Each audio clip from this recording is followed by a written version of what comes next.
Dr. Tyson, we've already given you a glowing introduction already. And if you would, please proceed. We're looking forward to your testimony. Thank you. Thank you, Mr. Chairman. Senator Hutchinson, Senator Bozeman, thank you for your attention here. I want to just preface this by saying I was born the same week that NASA was founded. And while that specific point is of little relevance to the words of my testimony, I would say it's of great relevance to the feeling with which I deliver these words, having the same lifespan. I want to start off with a quote from a famous aviator, French aviator, Antoine Saint-Exupéry. This quote may be known to some of you, but I think it bears repeating often. If you want to build a ship, don't drum up people to collect wood, and don't assign them tasks and work, but rather teach them to long for the endless immensity of the sea. So that's a point of view that will matter for what follows here. Right now, NASA's Mars science exploration budget is being decimated. We're not going back to the moon. Plans for astronauts to visit Mars or anywhere beyond low Earth orbit are delayed until the 2030s. On funding not yet allocated, overseen by a Congress and a president to be named later. When I think of our golden era of space exploration, the late 1950s, right on up through the early 1970s, over that time, very few weeks would go by before there would be an article in a newspaper, in a magazine, where a cover story would extol the city of tomorrow, transportation of tomorrow, the home of tomorrow, even food of tomorrow. And in spite of this optimism, that was a decade that was perhaps our most turbulent in a century since the Civil War itself. We all felt threatened from the Cold War, total annihilation, in fact. There was a hot war going on, losing 100 servicemen a week, the civil rights movement, assassinations, and the like. The landscape was poisoned that decade. Yet, one of the jewels in the American crown was our exploration of space. From what I can tell, the people who did the dreaming back then were the scientists, engineers, and technologists. And it's a community of people who are formally trained to discover. They are discoverers. And what inspired them? Ask them. Everyone to a person will tell you it was America's bold and visible investment in a space frontier. Now, I happen to know, and we all have had this experience, exploration of the unknown doesn't always make a priority for people. I can tell you, however, that audacious visions have the power to alter mind states, to change assumptions about what is possible. And when a nation allows itself to dream big, these dreams prevail in the citizens' ambitions. They energize the electorate. During the Apollo era, you didn't need government programs trying to convince people that doing science and engineering was good for the country. It was self-evident. And even those not formally trained in technical fields embraced what those fields meant to the collective national future. Remember, that was the climate that birthed the New York World's Fair, which was all about tomorrow, and the iconic Unisphere, which donned 3 rings, evoking the 3 orbits of John Glenn in the Mercury 7 capsule. During that age of space exploration, any jobs that went overseas were the kind nobody really wanted anyway. Those that stayed in this country were the consequence of persistent streams of innovation that could not be outsourced because other nations couldn't yet figure out how to do what it was we were doing. In fact, most of the world's nations stood awestruck by our accomplishments. Let's be honest, of course, over that period we went to the moon because we were at war. It's not a secret. To think otherwise, though, in fact, is delusional. And it leads some people to suppose we got to the moon by 1969. Of course, we're going to be in Mars by 1980. No, not if you went to the moon because you were at war. You then established that the Soviet Union is not also going to the moon. Everything ends. But that was with a cost. What does that cost? Well, yes, war can get you to go to the moon, even get you to go to Mars, but there's another driver that exists, another driver of great ambitions, and it's almost as potent as the need to protect your security, and that's the promise of wealth. Nobody wants to die, of course, but nobody wants to die poor. Fully funded missions to Mars and anywhere beyond low Earth orbit, commanded by astronauts who today would be in middle school, would reboot America's capacity to innovate as no other force in society can. What matters here, in fact, are not spin-offs, although there are plenty of spin-offs that are fun to read about. NASA every couple of years puts out a document. NASA spin-offs, I recommend everyone here review that document if you haven't seen them. But beyond the spin-offs, what matters are the cultural shifts in how the electorate views the role of science and technology in our daily lives. Because as the 70s drew to a close, we stopped advancing a space frontier. The Tomorrow articles faded. And we spent the next several decades coasting on the innovations conceived by earlier dreamers. They knew that seemingly impossible things were possible. And others among them, those who saw what the previous generation had enabled, witnessed the Apollo voyages to the moon, even though they were not a participant. And this is the greatest adventure there ever was. Yet if all you do is coast, eventually you slow down while others catch up and pass you by. We've got symptoms in society today. We're going broke, we're mired in debt, we don't have as many scientists as we want or need, and jobs are going overseas. I assert that these are not isolated problems, that they're the collective consequence of the absence of ambition that consumes you when you stop having dreams. In the NASA portfolio, it's multidimensional. It taps the frontiers of biology, where we look for life on Mars, chemistry, physics, astrophysics, geology, atmospherics, electrical engineering, mechanical engineering. These are the classic subjects that are the foundation of the STEM fields. Science, of course, science, technology, engineering, and math, and they're all represented in the NASA portfolio. Epic space adventures plant seeds of economic growth because doing what's never been done before is intellectually seductive, whether or not we deem it practical. And when you conduct those exercises, innovation follows just as day follows night. And when you innovate, you lead the world, you keep your jobs, and concerns over tariffs and trade regulations evaporate. The call for this adventure would echo loudly across society and down the educational pipeline. At what cost? The spending portfolio of the United States currently allocates 50 times as much money to social programs and education than it does NASA. So the old argument, why are we spending money up there and not down here? We are spending money down here, to the credit of the lawmakers understanding where priorities need to land. Consider, however, that the half a penny budget that NASA receives, if you double it, twice that, as unthinkable that is to so many, I assert that we can transform the country from a sullen, dispirited nation, weary of economic struggle, to one where it has reclaimed its 20th century birthright to dream of tomorrow. And I ask you, how much would you pay to launch our economy? And from my scientific heart, I ask, how much would you pay for the universe? A slightly longer version of these notes have been submitted for the record, and thank you for your attention, Senator.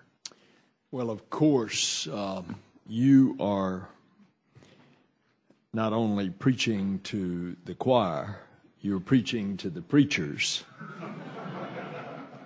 And you have just done it so eloquently, so incisively, and I couldn't help but think, as you were speaking, to be reminded of the event that we just had down at the Cape on the occasion of the 50th anniversary of John Glenn's historic space flight.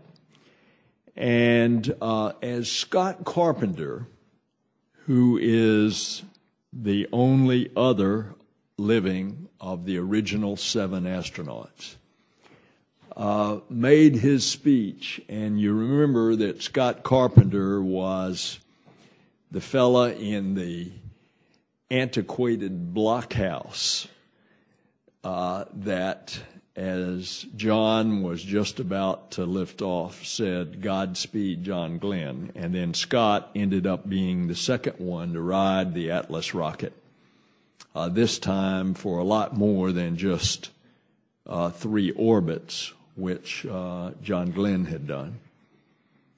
But in Scott's speech at this ceremony, commemorating the 50th anniversary, he recalled a column that had been written in the New York Times calling John Glenn the last great American hero. And that column had rekindled a lot of what you have just articulated, Dr. Tyson, that this was a heady time. It was. We were in the great space race with the other superpower. So much was hanging on the success of this program, and then during that time that you talked about, the 1960s, not only did we launch Glenn after the Soviets had beat us into space, but then we took over and we took care of business and did it against an extraordinary backdrop. And we were the envy of the world. And in this column, as Scott is talking about this, was John Glenn the last great American hero? He quickly then said, no, we're going to come to this point again because it's going to be the commander of that mission when it goes to Mars and lands and returns. And so our objective is, how do we get from there to there? If I may react to that, I think any nation at any time has the capacity to create a hero. It just has to have ambitions with goals set so that one among us then steps forward, accepts those risks. Some of those who go forward don't come back, and this is an understood risk and fact of the history of our species. But those who do, who succeed, they get remembered forever. And I would assert that I would claim that the conversation needs to be taken to a new place. Because apparently, the argument that science is important, or the argument that exploration feeds the energy of our DNA, I have not seen that be as successful as it should have been over these years when NASA comes back to the White House and to the Congress hat in hand looking for money. But what I have noticed is that NASA as an engine of innovation, not simply by the innovation that occurs within the agency, but by the culture of innovation that it spreads into the land. It is that culture that is responsible for economic growth. And so if people see NASA as a charity agency for the satisfaction of some engineers and scientists, they are not understanding the actual role that NASA has played in the growth of this nation, in the economic growth of this nation. So this half a penny on a dollar, I say take it to a penny, find that other half a penny somewhere, recognize that penny on a dollar as an investment with a return that will so outweigh that 1 penny that you put in that you'd be kicking yourself wondering why that investment wasn't made earlier. And I'm not talking only about spin-offs. And they're great spin-offs from power tools without cords and the perfecting LASIK surgery, making it cheap and affordable and precise, and the grooved pavements. The list is long. There's low-tech solutions and high-tech solutions. My concern is, without that as a driving force within our culture, everything else we do are just Band-Aids. Oh, we need more scientists? Let's train some more teachers. That's a Band-Aid. Oh, we need more jobs on shores? Let's try to bring factories in and incentivize them. That's a Band-Aid. The moment the culture wants to innovate, and we recognize that, that penny on a dollar becomes an investment. And it's not simply an investment in our identity which it is, in our character, in our pride, it's all of the above. But what I have found in my read of the history of cultures, that if you can find an investment that returns economically, you take it. You do it. And the pathway from the investment to the return dollar takes a little longer than an elevator ride to explain how you get that. Innovations take place. Patents are granted. Products are developed. The culture of innovation spills over. Everyone feels like tomorrow is something they want to invent and bring into the present. That's the nation that many of us in this room grew up with, and that's the culture that so many who read about it want to resurrect going forward. And so, without this, we just move back to the caves, because that's where we're going to end up anyway as the rest of the world passes us by. You have very accurately articulated our character as a people. We as Americans have always had a frontier. We've always been pressing that frontier. And as a result, we have always been explorers and adventurers. We don't want to ever give that up, or else we deny our character as a people. Senator Bozeman. Thank you, Mr. Chairman. I want to echo you. You are very articulate and I think even more important, very enthusiastic about the subject, which is so very, very important. It's very easy to tell that this certainly is a passion, and we really do appreciate that. We need a lot more of that. With regard to America's scientific and technological workforce, a substantial portion is foreign-born and American-educated. In previous interviews, you mentioned that America is beginning to lose our technological workforce conduit as the rest of the world is catching up and providing technology opportunities for this workforce to leave America.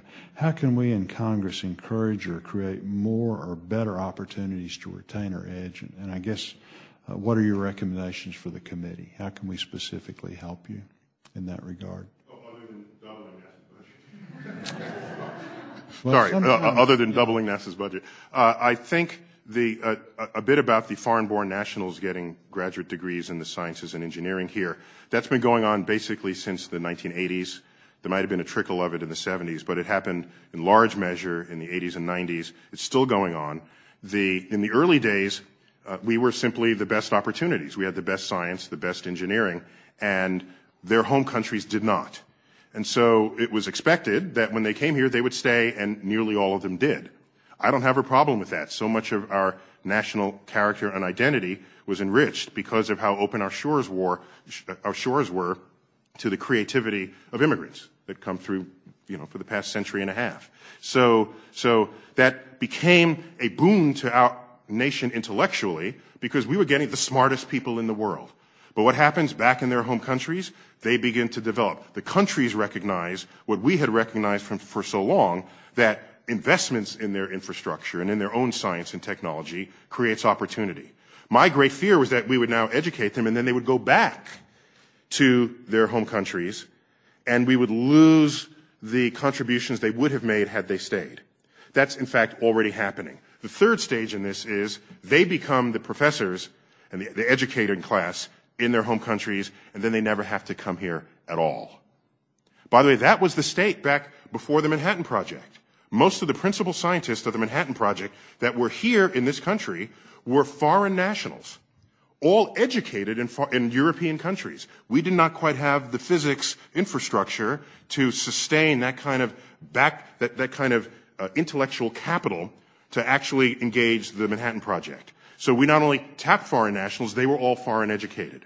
Once we developed that infrastructure here and that intellectual foundation, we became the target for people to become educated from all around the world. I would say that when a nation, not to sound like a broken record here, but when a nation dreams big and has fully funded projects visible to everyone, where a frontier is getting advanced daily, innovations attract smart, clever people. The prospect of innovation attracts them. And dare I say, if you stand up in front of an 8th grade class and say, who wants to be an aerospace engineer so that you can design a plane that's a few % more fuel efficient, that doesn't really work, as well as saying, who wants to be an aerospace engineer? Because we need a plane that will navigate the rarefied atmosphere of Mars.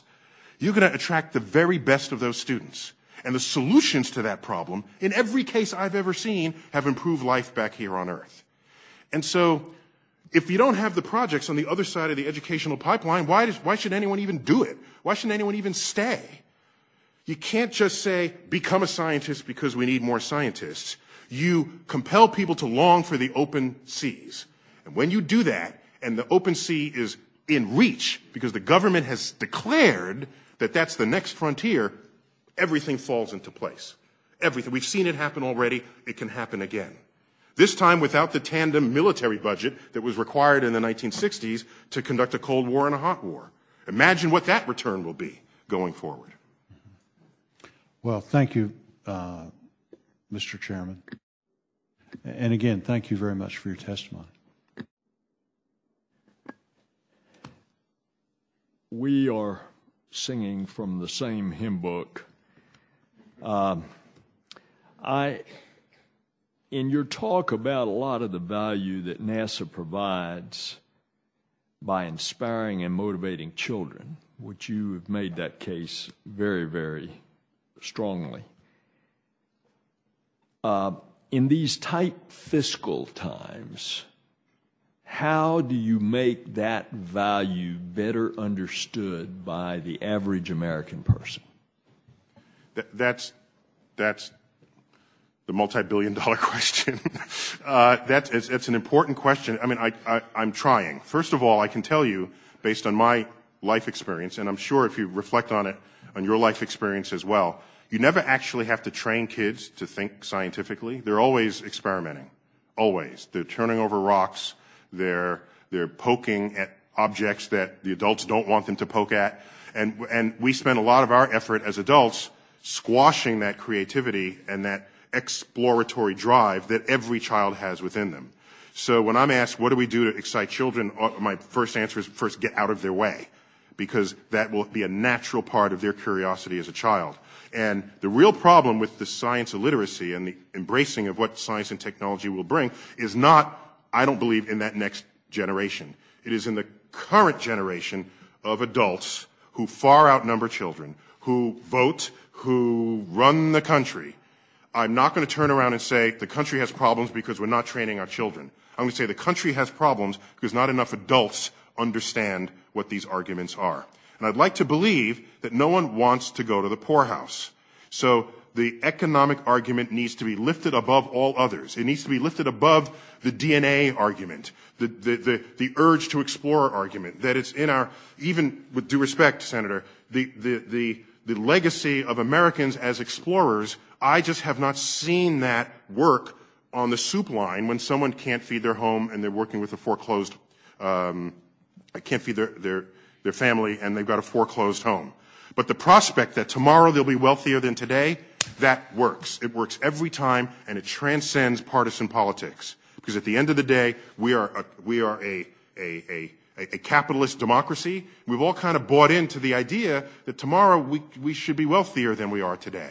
And so if we make the economic argument above all else, there may be a chance that people will understand the actual role that NASA has played, and not the one that the dreamers say about it, because I think NASA should be fully funded because I'm a scientist, but I don't require others to feel the same way. But when it comes to money, that's something we can all agree on. Well, you've said it pretty well. Science literacy is going to be our future. And somehow we need to translate that into overcoming these obstacles. And you have laid out the case as good as anyone. Now we just got to keep on keeping on to get the message through. And I'll say, if you want to do the homework, check out the GDP per capita in the 1960s into the 70s, 80s, and 90s. It's in the 30% across that decade, the 10-year rise in the GDP per capita of the United States. Just watch it drop as the decades unfold, and that's us coasting on it. And if you average the 90s with the 2000s, it's basically flat. And so the future, as goes the future of NASA, so too does the future of this nation. And with that poignant thought, thank you, and the hearing is adjourned.